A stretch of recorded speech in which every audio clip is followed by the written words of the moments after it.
Yo, what's up, y'all? So I want to talk a little bit about why we don't say breakdancing. Now, I will admit, in the past, I have been on the fence about should we use the term or should we not, because I've always heard and been told, excuse me, that breakdancing is not what we should call it. And so hearing that for so many years, I decided to challenge the narrative. Why not? Why not call it breakdance? I mean, it makes sense. We're dancers and we dance on the break. But in recent times, as I've dug a little deeper, I've realized the reasons are very important why we have not been calling it breakdancing and why we don't call it breakdancing. So I'm going to start at the beginning. First of all, breakdancing was not the original term. The original terms, because there was more than one original term. The original terms are breaking, going off, b-boying, or b-boy, b-girl, and rocking. These are the original terms for the art form. So, just to break that down a little bit further, originally in the majority black community, the term breaking meant to go off, to reach a breaking point, so to speak. Not just with the dance, but just in everyday street vernacular. It was a street slang word that just meant taking it to the next level. So that was applied to the dance. And especially since you had the breakdown of the beats, you had the person going off, aka breaking. So that's where the term breaking came from. Now, originally they were doing it up top, and then eventually they made it to their way to the floor. Same thing in the Latin Puerto Rican community. They were also doing the same thing. They were rocking, they called it rocking up top, and it wasn't long before they started rocking on the floor, and floor rocking. And that's where you get the terms up rock, top rock, floor rock, etc. So the original terms are rocking, breaking, and going off, b-boying, b-boy, b-girl. Now, the way break dancing came about is because the media coined the term breakdancing. My opinion is that they gave it the term, now I can't prove this, but this is just my intelligent guess, is that it makes more sense to the general public instead of calling it breaking or rocking, which sounds, it may have sounded to them generic. They added the term break dancing, but that's not something that we as the dance community, or I should say they in the 70s, the dance community back then, not what they called it, it's what the name that was given to them.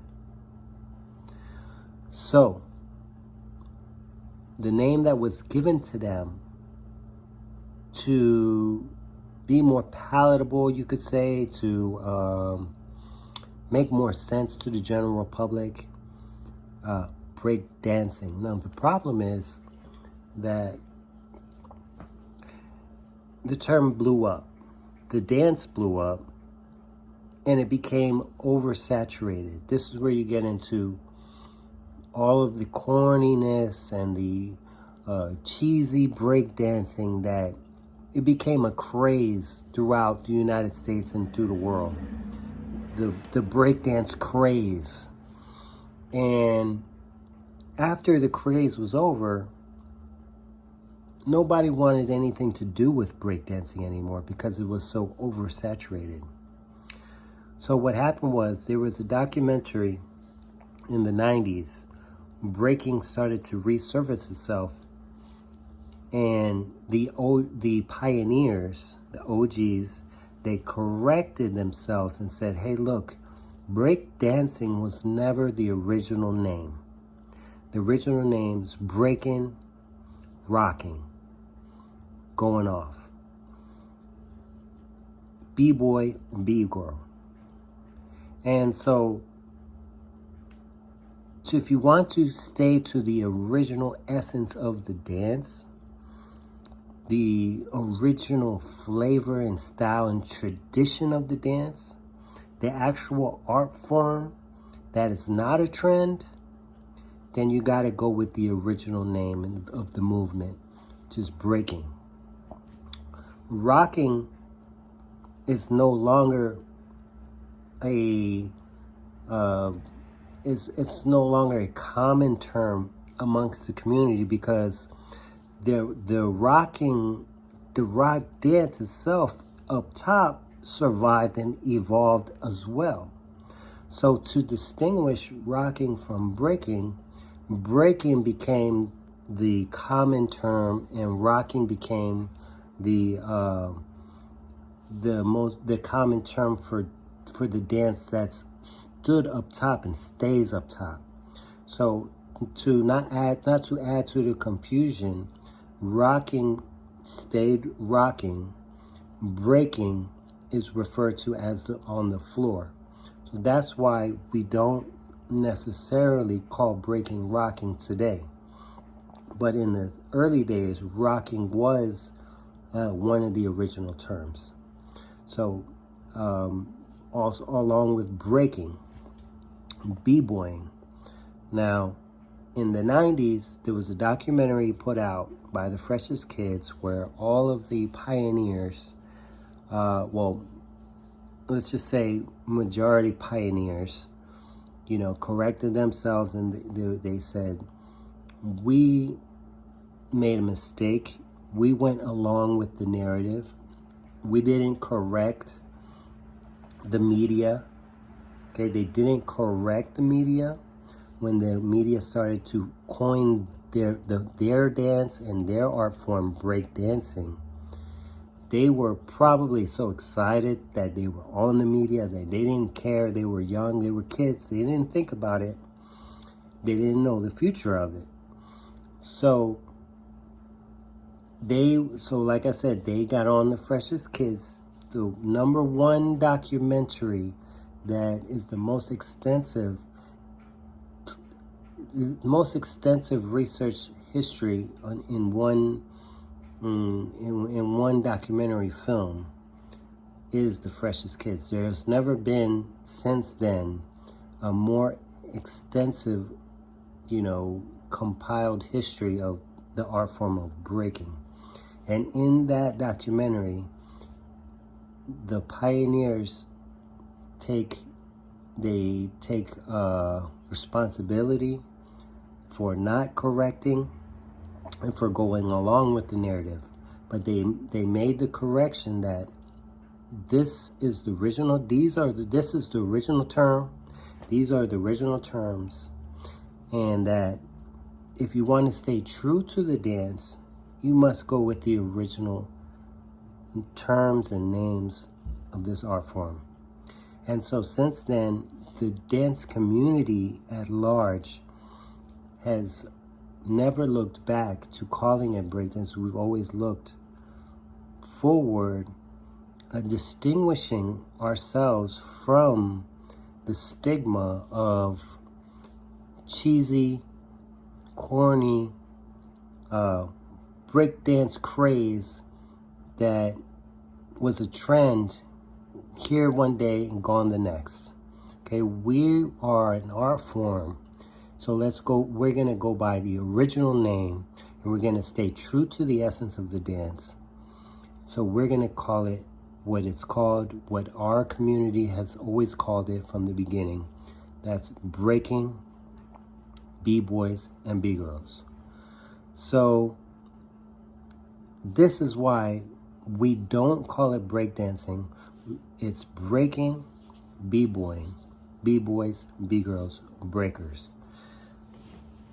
Now that breaking is in the Olympics, the great thing is that the name breaking will be used as the official title of the dance. So we as a community need to not repeat the same mistake that they did in the 80s and not correct the media. So we need to stand firm and educate to say, hey, look, breaking is the name of the dance, okay? Now, somebody might say, oh, what's the difference, breaking and breakdancing? Look at jazz dance, look at other forms, you might say salsa dance. Why can't you say break dance? Well, you want to call it what the practitioners and the pioneers of the dance call it. If you don't do that, then you're not respecting the art form. I'm going to say that again. If you don't call it by what the practitioners and the pioneers of the dance called it, then you're not actually respecting their art form, right? So, for example, you could say, let's say jazzer. Look at that jazzer over there. No, you don't say a jazzer, you say a jazz dancer, because the jazz dancers themselves don't say jazzers.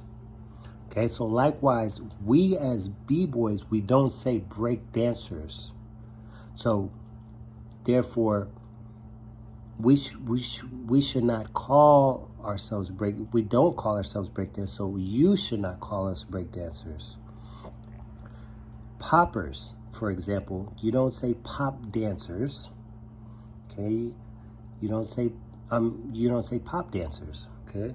You say poppers, okay? You call someone a pop dancer and then look at you like you're crazy, okay? In the same way, us, we're gonna respect the poppers. We're gonna call it what they want it to be called, what they named it originally, right? We're gonna respect them. We're gonna call it popping, not pop dancing. So it's the same with breaking.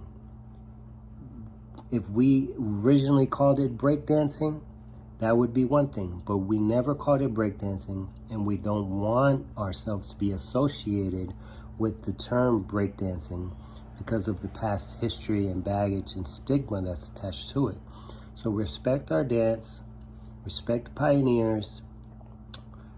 Don't call it breakdancing, call it breaking, b-boying, b-girling, b-boys, b-girls, breakers, floor rockers. And that's pretty much all I got to say. Peace.